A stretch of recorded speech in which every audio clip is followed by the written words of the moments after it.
Bonsoir à tous et bienvenue dans un nouvel épisode de Creepy Files dédié aux histoires paranormales des abonnés. Comme d'habitude dans ce genre de vidéo, je vous ai sélectionné les témoignages les plus marquants parmi ceux que j'ai reçus par mail, et je compte sur vous pour donner votre avis, hypothèses et conseils aux abonnés qui ont partagé ces histoires avec nous, pour qu'ils puissent les lire et se sentir écoutés. Mais avant de découvrir ces histoires terrifiantes, je voudrais remercier le sponsor de cette vidéo, que vous connaissez probablement tous désormais, NordVPN. Petit rappel pour ceux qui ne connaissent pas. Un VPN, pour commencer, vous permet de naviguer sur le net en préservant votre anonymat. Il crypte les données que vous transmettez à chaque fois que vous naviguez sur le net, données que vous n'avez même pas conscience de partager, comme vos saisies, votre localisation, vos habitudes de navigation, etc. Grâce à NordVPN, vous pourrez surfer sur le web l'esprit tranquille, sans crainte d'être traqué ou que vos données soient interceptées par des personnes mal intentionnées, et ce, quel que soit le réseau sur lequel vous êtes connecté. Mais ce n'est pas tout. NordVPN permet également de contourner la restriction géographique appliquée à toutes sortes de contenus sur le web, que ce soit les sites de VOD comme Netflix ou Amazon Prime pour accéder à leur catalogue étranger, YouTube qui bloque parfois l'accès à certaines vidéos dans plusieurs pays, ou même la presse étrangère, qui est souvent inaccessible aux résidents de l'Union européenne. Ça m'est personnellement indispensable lorsque j'effectue mes recherches pour mes vidéos. En vous donnant la possibilité de vous localiser dans 60 pays différents, NordVPN vous permettra de naviguer librement sans aucune barrière. Et grâce à ses serveurs ultra rapides, vous pourrez garder un excellent débit sans perte de vitesse. NordVPN a d'ailleurs été élu meilleur VPN lors des Best VPN Awards de 2020 et a été recommandé par de nombreux spécialistes. Donc n'hésitez plus pour l'essayer, surtout que c'est l'anniversaire de NordVPN en ce moment. Pour toute souscription à l'abonnement de 2 ans, vous recevrez un mois supplémentaire gratuit et un cadeau surprise en plus, qui peut aller jusqu'à 2 ans d'abonnement. Vous pouvez l'essayer sans risque, car vous avez 30 jours pour changer d'avis sans aucune contrainte. Et pour toute question, le service client est à votre disposition 7 jours sur 7 et 24 heures sur 24. Vous avez juste à aller sur ce lien, que je vous mettrai aussi en description, et entrer le code d'Aenis. Ne loupez pas cette occasion. Prêt à découvrir ces témoignages paranormaux terrifiants? C'est parti.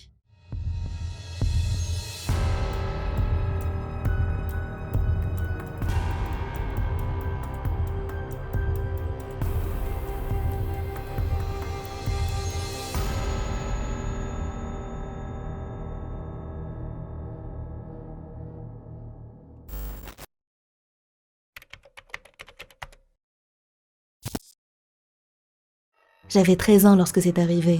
Mes amis et moi aimions passer notre temps à jouer, danser et parler dans la cave de mon amie Clémence. Cette cave était aménagée en salle de fête. Il y avait donc des projecteurs, des tables, des chaises, des canapés, etc. Avant de vous en dire plus, vous devez savoir que nous avions déjà vécu des choses paranormales dans cette cave, et nous y avions même déjà joué au jeu Ouija. Ce jour-là, nous avons décidé de jouer à cache-cache dans le noir. Pour être franche, l'idée d'être dans l'obscurité totale m'oppressait un peu, parce que j'étais celle qui avait vécu le plus d'expériences paranormales dans ma vie, que ce soit chez moi ou ailleurs. Mais j'ai malgré tout accepté de jouer, car soyons rationnels, qu'est-ce qui aurait pu se passer de bizarre dans un cache-cache? Nous avons donc commencé, et une de mes amies s'est dévouée pour nous chercher en premier. Après la fin de son décompte, elle nous a rapidement trouvés. La première partie s'est donc très bien passée. Ensuite, c'était à mon tour de compter et de chercher, et je me sentais heureusement beaucoup plus à l'aise grâce au succès de la partie précédente. J'ai donc fini de compter, et j'ai commencé à chercher mes amis à tâtons. Après un moment, j'ai trouvé la première. Il n'en restait donc plus que 2. À un moment donné, je suis passée sous une longue table en bois, et en tâtonnant pour voir si quelqu'un se cachait là-dessous, j'ai touché une personne assez maigre. « Trouvée, Marie !» je me suis exclamée, mais personne n'a répondu. Alors j'ai continué à la toucher à tâtons pour essayer de la reconnaître. Elle avait de longs cheveux, et était vraiment très maigre. Très dubitative et légèrement effrayée, j'ai demandé « Alicia, c'est toi ?» Mais toujours aucune réponse. Je pensais qu'elle me jouait une mauvaise blague. J'ai donc lancé d'un ton agacé que je savais bien que c'était l'une d'elles, et que ce n'était pas drôle du tout. Et là, l'horreur. Je les ai entendues répondre de l'autre côté de la pièce, que ce n'était pas elles. J'ai senti la terreur m'envahir et les larmes couler sur mes joues. J'ai supplié mes amis d'allumer la lumière, mais lorsqu'elles l'ont fait, la chose n'était plus là. Depuis ce jour, je n'ai plus jamais osé rejouer à ce jeu, et nous n'avons jamais su qui était cette personne. Ou cette chose.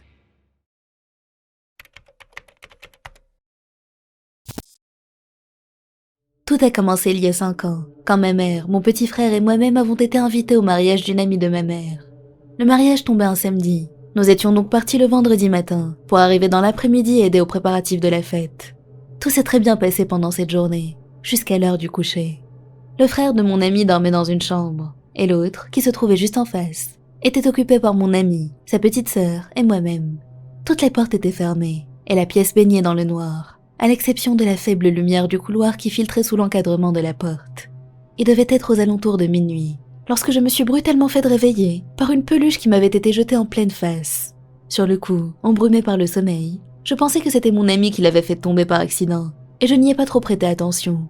Mais au moment où j'allais me recoucher, j'ai reçu une autre peluche dans la figure. J'ai saisi mon téléphone par réflexe pour éclairer l'endroit d'où elle avait été lancée, et à ma grande surprise, il n'y avait personne. Je me suis figée pendant quelques secondes de peur, car j'étais certaine que la peluche venait bien de là. Il n'y avait aucun endroit pour se cacher. La fenêtre était toujours fermée, et si la responsable était sortie de la chambre, je l'aurais forcément remarqué. Mon instinct me disait de quitter la chambre au plus vite, et je suis sortie le plus discrètement possible pour ne pas réveiller tout le monde. Puis je suis descendue dans la salle à manger où se trouvaient ma mère et les parents de mon ami. Ils ont tout de suite arrêté de parler en me voyant, et une expression inquiète s'est dessinée sur leur visage. Je ne m'étais même pas rendu compte que je pleurais et que je tremblais. J'ai couru me jeter dans les bras de ma mère, et je lui ai tout raconté en lui assurant que ce n'était pas un mauvais rêve. C'est à ce moment-là que la mère de mon ami a dit « Il faut que tu lui dises », en s'adressant à ma mère. « Dire quoi ?» j'ai répondu.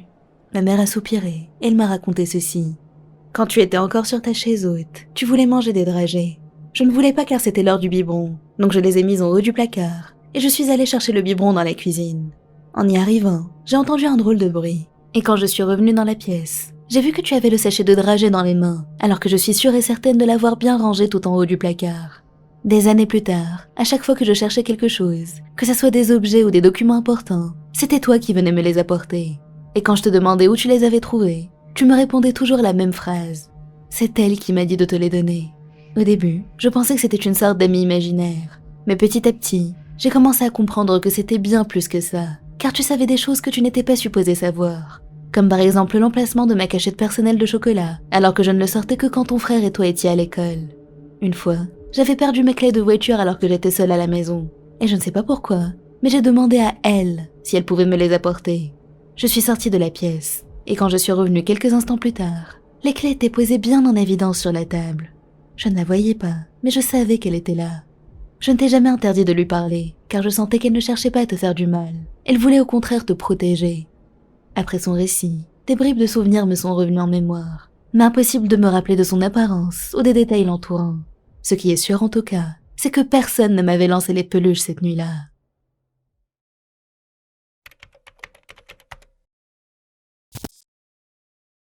Il y a quelque temps, je m'apprêtais à aller rendre visite à des amis de mes parents.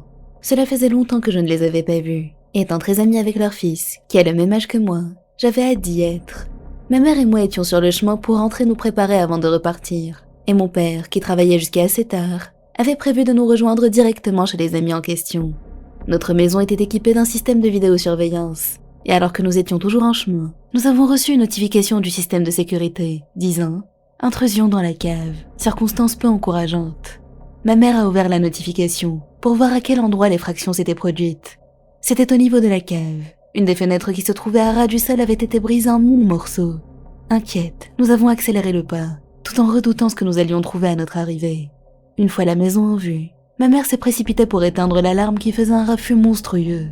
Étant donné que l'électricité avait été coupée et qu'il fallait descendre dans la cave pour la réactiver, je me suis armée d'un couteau très affûté et je me suis mentalement préparée à affronter le potentiel intrus. Je me suis dirigée à pas discrets vers la porte de la cave, toujours fermée à ce moment-là. Je l'ai ouverte à la volée pour faire le plus de bruit possible, en criant « Attention, je descends !» espérant que ça ferait peut-être fuir l'intrus. J'ai commencé à descendre les marches, très stressée mais essayant de garder la tête froide. Arrivée au bas des escaliers, j'ai commencé à inspecter l'étage, sachant que la pièce avec la fenêtre brisée se trouvait tout au bout, et qu'il fallait traverser plusieurs autres pièces pour y accéder. De plus en plus stressée, j'ai continué d'avancer, jusqu'à arriver dans la pièce en question. Ce que j'y ai vu me traumatise à ce jour. Dans la pièce se trouvait la silhouette d'un homme, vêtu d'un long manteau et d'un chapeau. Le fait que l'intrus n'ait même pas cherché à s'enfuir prouvait qu'il cherchait la confrontation, et cette idée m'a figée sur place de terreur. J'essayais frénétiquement de réfléchir à une solution pendant que l'homme, qui était dos à moi et face à la fenêtre, était complètement immobile. Soudain, sans que je puisse me retenir, je lui ai crié « Qui êtes-vous » L'homme n'a rien répondu, il s'est simplement contenté de se tourner vers moi. En voyant son visage, je me suis rendu compte qu'il m'était étrangement familier. Retrouvant enfin l'usage de mes jambes, j'ai lâché le couteau et j'ai fui aussi vite que je le pouvais. En me voyant arriver, palais essoufflé, ma mère a compris que quelque chose n'allait pas. Elle s'est dépêchée de fermer la porte de la cave à clé derrière moi, avant de me traîner directement au commissariat, où j'ai été interrogée sur ce que j'avais vu. Évidemment, le temps qu'ils arrivent chez nous, il n'y avait déjà plus personne. En y repensant un peu plus tard, j'ai soudainement réalisé pourquoi l'homme m'était aussi familier. Je ne l'avais pas reconnu tout de suite à cause du choc et de la peur. Mais désormais, je n'avais plus le moindre doute. La personne qui se trouvait dans ma cave ce jour-là était mon oncle, décédé dans un accident de voiture il y a 5 ans. Après cela, nous avons déménagé et rien d'autre ne s'est produit depuis. Mais je ne peux pas m'empêcher de me triturer l'esprit. Cette personne était-elle réellement mon oncle? Comment cela pouvait être possible? Et si je n'avais pas fui, que se serait-il passé? Autant de questions dont je ne connaîtrai jamais la réponse.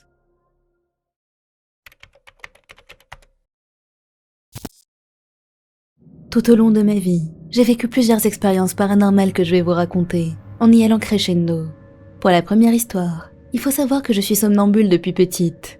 Je me souviens d'une nuit où ma mère et moi étions seuls. Mon père, étant militaire et en mission à ce moment-là, était donc absent. Je devais avoir environ 5 ans, et nous habitions à cette époque-là dans un quartier très mal fréquenté. Cette nuit-là donc, j'avais fait une crise de somnambulisme, pendant laquelle j'étais allée voir ma mère pour lui dire « Maman, il y a quelqu'un sous mon lit ?» Ma mère, effrayée par ce que je venais de lui dire, m'avait secoué dans tous les sens pour me réveiller, ce qui a marché. Après m'avoir laissé quelques secondes pour reprendre mes esprits, elle m'a demandé si ce que je venais de lui dire était vrai, mais je n'en gardais aucun souvenir. « De quoi tu parles, maman ?» je lui avais répondu. Et à ce moment précis, nous avons entendu un bruit au niveau de la chambre, comme pour confirmer ce que je lui avais dit. Ma mère a immédiatement appelé la police, et après avoir fouillé la maison, nous avons dû nous rendre à l'évidence. Il n'y avait aucun intrus, et aucune trace d'une quelconque effraction. Ma seconde histoire s'est passée lorsque j'avais 10 ans. Ma sœur est atteinte d'une maladie du cœur, et mes parents avaient dû l'emmener à l'hôpital. J'étais donc seule, avec mon chien et mon chat à côté de moi. Je regardais tranquillement la télé, lorsque soudainement, environ 30 minutes après le départ de mes parents, j'ai entendu un énorme bruit, comme si un meuble s'était écrasé derrière la porte du salon qui était fermée.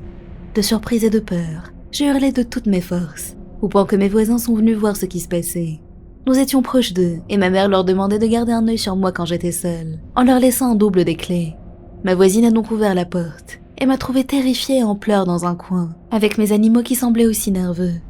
Je lui ai expliqué ce qui s'était passé, et ensemble, nous avons fait le tour de la maison. À notre grande surprise, il n'y avait rien de cassé, rien de renversé. Il n'y avait absolument rien qui pourrait expliquer le bruit que j'avais entendu. En revanche, j'aurais juré avoir vu une ombre passer à toute vitesse dans le couloir. Pour ma troisième histoire, je crois que c'est la plus inexplicable que j'ai vécue. Je me souviens encore de ce jour horrible pour moi. J'étais en 6e et j'étais malade. L'une de mes camarades de classe devait prévenir les profs de mon absence. Mais à ma grande surprise, j'ai reçu un message d'elle ce soir-là, à la sortie des cours, disant « Ah, au fait, tu as oublié de me rendre mon carnet quand on est rentré. » Je lui ai demandé de quoi elle parlait, car elle savait bien que j'étais malade et que j'étais restée à la maison toute la journée. Et là, elle m'a répondu que non, que nous étions apparemment rentrés ensemble moins de 10 minutes auparavant, et que je lui aurais dit le matin même que j'allais finalement mieux et que je n'aurais pas besoin de m'absenter. C'était absolument inexplicable. J'ai raconté à ma mère cette étrange anecdote, et elle a décidé d'appeler le collège pour savoir si j'avais bien été marquée absente. À notre grand étonnement, ils lui ont dit que non, et qu'ils m'avaient bien vue la veille. Le lendemain, quand je suis retournée en cours, les gens m'évitaient. Une autre de mes camarades m'a demandé si j'allais mieux, et je lui ai répondu que oui, me reposer à la maison m'avait fait beaucoup de bien.